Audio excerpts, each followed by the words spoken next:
तो राधे राधे दोस्तों, फिर आ गए अपनी नई वीडियो में। तो हमारा आज का जो वीडियो है ये है दहेज ना ले उसके बारे में। दूसरा पार्ट है हमारा। पहला वीडियो मैंने पहली बार बना दी थी, तो अब ये दूसरा है।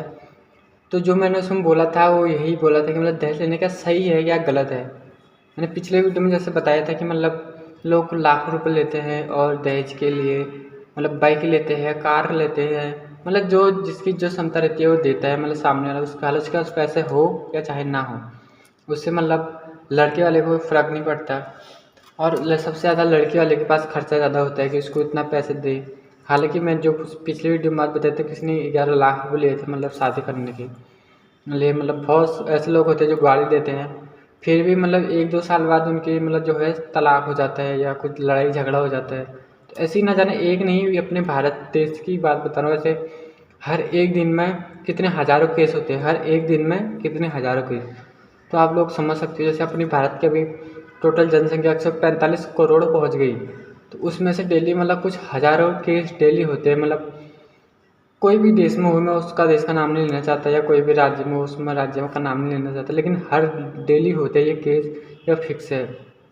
कितने ज़्यादा लोग ऐसे होते हैं जो लड़ाई झगड़ा करके बीच में कितनी बार। बस तो हर एक जिसकी शादी हो गई तो उसके घर में कलेश है ही है, भले वो प्यार से करे चाहे गुस्से से करे, हर एक दिन करे या हर हफ्ते में करे या हर एक महीने में करे, हर एक साल में करे, 2-3 साल में एक बार केस हो ही जाता। जिसकी शादी होती है उसके बारे में बात कर रहा हूँ। और जो उससे भी बड़ी बात है, जैसे मैं स्टार्टिंग से भी वीडियो बना रहा हूँ, तो उसमें मेरे को पता है, वैसे आपको पता है, अपने घर के खाने आपको पता होगी, अपने अगल बगल जो देखते होंगे शादी के बाद वो माहौल क्या रहता है। वो दोस्ती के बीच नहीं जाता है। दोस्तों को फ़ोन करने कम लग जाता है, तो साला दोस्त उसको बोलता है तू मेरे से पहले इतना बात करता, फ़ोन क्यों नहीं करता। अब वही बात, वो जिसकी शादी हुई दोस्त, उस लड़की के उसमें किसी का फ़ोन आ गया, तो लड़का पूछेगा उससे कि हाँ तो ये किसका फ़ोन आया, किससे बात करी है। 10 सवाल 100 सवाल पूछ लेगा उससे। वही लड़के के उसमें किसका फ़ोन आ गया, वो लड़का चाहे 10 मिनट बात करे, 15 मिनट, उसकी बीवी एक बार पूछेगी कि किसका फ़ोन आया। उसके बाद उस बीवी की हिम्मत नहीं रहती जो उससे कुछ पूछ सके, ना उससे ज़्यादा कुछ बोले। तो ये सीन रहती है सबसे मेन जो बड़ी बात होती है। और दूसरी बात जो जो लोग समझते हैं कि औरत पैर की जूती होती है, तो उनके आप लोगों को एक अर्थ बताना चाहिए औरत का मतलब क्या होता है। औरत का मतलब लोग समझते हैं कि क्या, आप लोग जैसे समझते हैं तो वही दिमाग, वही मेरे आप लोग सोचेंगे वो बोलूँगा। औरत जो कभी तो सही इंसान होगा ऐसी गलत चीज़ें कभी बोलेगा नहीं। औरत का अर्थ ही यही है कि औरत जो है संपूर्ण है। आदमी यहाँ तक कि संपूर्ण नहीं है, औरत वो संपूर्ण चीज़ है कि जो कहीं भी रहे वहाँ खुशियाँ ही खुशियाँ देगी, कभी गम नहीं देगी। हालांकि वो आज के हिसाब से उल्टा हो गया है, जहाँ लोग समझते कि औरत के वहाँ कुछ ना कुछ गलतियाँ होंगी, कुछ ना कुछ होंगी। तो औरत सबसे पहले जो हमको जो लोग सुना है हमने वो चीज़ होती है, सबसे पहले तो औरत हमारी माँ होती है, उसके बाद बहन, उसके बाद बीवी। वो जो हम सबको पता ही है कि अपने अंदर से जो इंसान समझता है औरत के बारे में, फील करता है, तो वो चीज़ का औरत का ही मतलब है। और तो होती है अगर किसी का बाप मर जाए तो फिर भी वो माँ उसको संभाल लेती है, बच्चे को जैसे तैसे मजदूरी करे चाहे कुछ भी करे तो उस बच्चे को पाल लेती है और सही से पालती है। जो सारी शिक्षा होती है वो एक माँ ही अपने बच्चे को दे सकती है, उसको वो चीज़ पढ़ा सकती है, वो चीज़ जो बेटा करे उसकी ख्वाहिश पूरी कर सकती है। और जो संस्कार होते हैं वो माँ ही देती है। पिता जो है वो बहुत कम संस्कार दे सकता है, क्योंकि उसको अपने बच्चों से मिलने का वक्त बहुत कम रहता है। वो सुबह निकलता है काम के लिए तो शाम को घर आता है, शाम को खा पी के फिर सोता है, फिर सुबह बच्चों के साथ बात करने के लिए बहुत कम टाइम रहता है, ख़ास तौर पे आजकल के हिसाब से। तो अब कोई भी बाप अपने बच्चों के साथ बहुत कम रहता है, सुबह जाएगा काम में, शाम को आएगा, थोड़ा देर बात करेगा, बस खाना पीना खाएगा, सो जाएगा।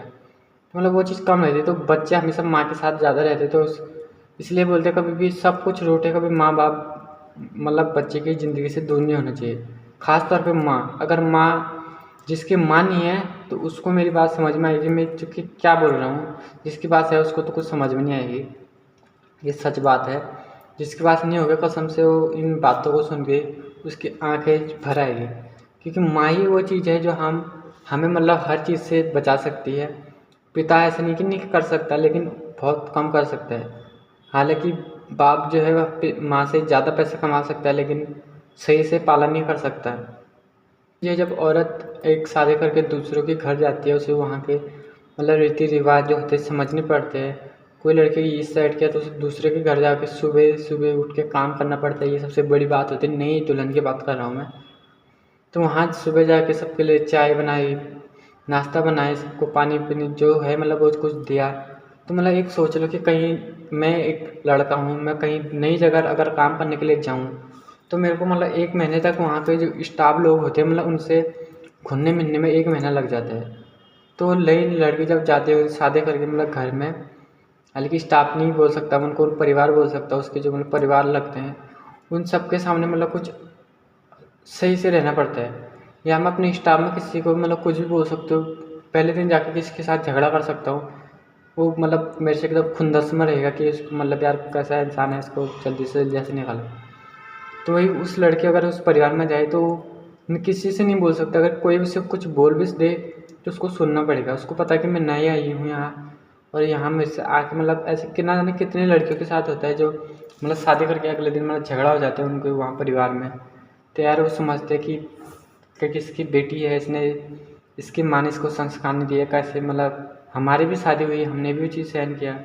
उनको जब पता है कि जब हमने ये चीज़ सहन किया और उनकी माँ बाप जो भी हो, तो ये दूसरों को क्यों नहीं समझाती। वो औरतें मतलब जो बड़ी औरतें होती है, उन्हें छोटे जिसकी नई शादी होकर अभी घर में आई है, तो उनको समझाना चाहिए कि हमने भी चीज़ सीखा, कैसे ये चीज़ सीखे। वो चीज़ उसको बताना चाहिए, नई वाली जिसकी शादी होकर वो लड़की घर में आई है। तुम्हें पता है, तुम पहले से उस घर में हो, इतना तो समझ में होना चाहिए कौन सा इंसान कैसा है, कौन कैसा है। देखो मेरे हिसाब से तो आजकल के सारे जो शादियाँ होती हैं ऐसे नहीं कि बेकार होती है। कुछ लोग ऐसे भी होते हैं जो बहुत अच्छे होते हैं, जो लोग समझते हैं मतलब अपनी बहन मानते हैं नहीं दुल्हन को। जो लोग मतलब परिवार में होते हैं, ननद जेठानी देवरानी जो भी है, मतलब कुछ लोग सही होते हैं, कुछ लोग इतने मतलब बकवास होते हैं, मतलब ख़राब एक हिसाब से मान के चलो। मतलब लड़ाई करने की मूड होती है, वो बोलते हैं ये आ गई तो मेरा हिस्सा ही कम हो जाएगा, ये आ गई तो मेरे बच्चे के लिए खाना कम हो जाएगा, ये आ गई तो मतलब मेरे जो पति है उसका मतलब खर्चा बढ़ जाएगा। अगर उसका पति कम कमाता हो, कुछ कमाता हो, तो मतलब ये चीज़ें मतलब अंदर से उनकी फीलिंग जो घुटन होती है। उनको ये पता नहीं कि जब इसकी शादी हुई तो इसके घर वालों ने इसके लिए लाखों रुपए खर्च किए, लाखों रुपए दिए तुम्हारे परिवार वालों को, ताकि हमारी बेटी का कुछ भी हो तो सही ख्याल रखो। अगर नहीं पाल सकते तुम उसको, या तो जिसके मतलब बेटी है तो उसको बोल दो कि हम तुम्हारी बेटी गलत है, तो इसको आप तुम ले जा लो, हमें ये मतलब नहीं चाहिए। वो खुशी खुशी जो इंसान है सामने वाला वो ले जा लेगा, हालांकि तलाक हो जाएगा। कुछ लोग मतलब कुछ पैसे उसको देने पड़ेंगे, जो दहेज लिया गाड़ी वाड़ी तो उसको वापस करनी पड़ी। तो कर दो अगर तुम उसे नहीं संभाल सकते तो। अगर वैसे तो कभी एक बार शादी बोलते हैं ना, शादी हमारे जो हिंदू धर्म है तो उसमें बोलते हैं शादी एक बार होती है, वो भी हमेशा हमेशा के लिए। पहले ज़माने की मतलब औरतें होती थी, उनकी शादी तो है 5 साल 8 साल में हो जाती थी। तो एक किस्सा आपने सुना भी होगा, अपने भारत देश में ही हो सकता है ये चीज़ और कहीं हो नहीं सकती, कि 6 साल में उस लड़की की शादी हो गई थी। उसका पति तो जब मतलब थोड़ा 1-2 साल बाद ख़त्म हो गया। अब चलो 6 साल की बच्ची की अगर शादी हो गई तो उसका पति मतलब उसको मतलब देखा नहीं उसने अपने पति को, बस उस टाइम पे शादी हो गई। और आज के टाइम पे वो महिला जो है 90 साल की हो गई। तो सोच लो अब मतलब 85 साल मतलब 84 साल उसने उस पति के नाम पे गुजार दिए। और अगर यही बाहर के देश होता तो उसकी एक शादी नहीं 50 शादियाँ हो जाती अभी तक, 50। कि वहाँ के देश में इतना ही है, 1 महीना है बस, 1 महीने से ज़्यादा कोई भी शादीशुदा लोग एक दूसरे के साथ नहीं रह सकते। उसे हर महीने में अपनी बीवी बदलनी पड़ेगी, अपना पति जो है बदलना ही पड़ेगा, वो वहाँ का रूल फिक्स है। और वही चीज़ हमारे भारत देश में भी आ रहा है। हमें भी अपनी बीवी के साथ खुश रहने में मज़ा नहीं आया है। जिसकी बीवी है उसको कोई दोस्त चाहिए अपनी, कोई नई गर्लफ्रेंड चाहिए, दूसरों की बीवी चाहिए, उसमें नज़र रहती है उसकी। अरे कुछ तो मतलब शर्म करो। अगर तुम ऐसा करोगे तुम्हारी बीवी वही चीज़ करेगी। तुम अपनी बीवी को टाइम नहीं दोगे, तुम किसी दूसरी की बीवी पर नज़र रखोगे, तो कोई दूसरा आके तुम्हारी बीवी पर नज़र डालेगा ही डालेगा। ये रूल फिक्स है। तुम अपनी बीवी, तुम्हारी बीवी कितनी भी अच्छी हो, लाख गुना करोड़ों गुना अच्छी हो, अगर तुम ऐसा करोगे तुम्हारी बीवी भी शायद कुछ ऐसा करे। वैसे तो मैं नहीं चाहता कि ऐसे कुछ हो, तुम भी ना करो, तुम्हारी बीवी भी ना करे। अगर तुम ये चीज़ कर सकते हो, तुम्हारी बीवी भी चीज़ कर सकती है, फिक्स है। साफ सी बात है, अगर मुझे तुम प्यार नहीं करते तो वो तुम्हें प्यार क्यों करेगी? वो तुम्हारे लिए क्यों मतलब इतना, आजकल जो लोग दिखावा करते तो उतना दिखावा नहीं होता उस टाइम पे लड़ाई झगड़ा हो जाता है। क्योंकि साफ सी बात है, अगर तुम मेरे से प्यार नहीं करते, तुमने अभी मेरे को कुछ देना है, अगर मैं तुम्हें वो चीज़ नहीं दूंगा वापस तो तुम्हें गुस्सा आएगा कि नहीं आएगा? तो वही चीज़ है, अगर सामने वाला लड़का तुमसे साथ सच्चा प्यार करता है, अगर तुमसे झूठा प्यार कर दोगे तो फिर वो बात रहेगी क्या? तो यही बात है, मतलब जो जिसका साथ बना हुआ है, 7 जन्म तक निभाओ। 7 जन्म तो खैर क्या है, वो एक बात की बात है, लेकिन इस जन्म तक उसका साथ सही से दे दो तो वही उसके लिए भी सबसे बड़ी खुशी होगी, तुम्हारे लिए भी खुशी होगी, तुम्हारे बच्चों के लिए खुशी होगी, तुम्हारे आने वाले जो परिवार बढ़ेगा उसके लिए भी खुशी रहेगी। लोग समझेंगे, गांव के लोग समझेंगे, परिवार समझेगा, उसके घर वाले खुश रहेंगे। ऐसे नहीं कि दारू पी के तुम गए बस वहाँ जाके ख़त्म, दूसरे दिन आए जब जाएगा तब टाइम ख़त्म। तुम्हारे हिसाब से बीवी है कि तुम्हारे दूसरे के साथ जाएगी, उसके साथ हो सकता है कुछ गलत संबंध भी बना लो, अगर तुम बना सकते हो तो वो भी बना सकती है। अगर इसमें तुम उसे उल्टा बोल सकते हो तो तुम उससे ज़्यादा खुद उल्टे, क्या बोलूँ मैं, गाली नहीं दे सकता अभी, वरना मैं गाली दे देता।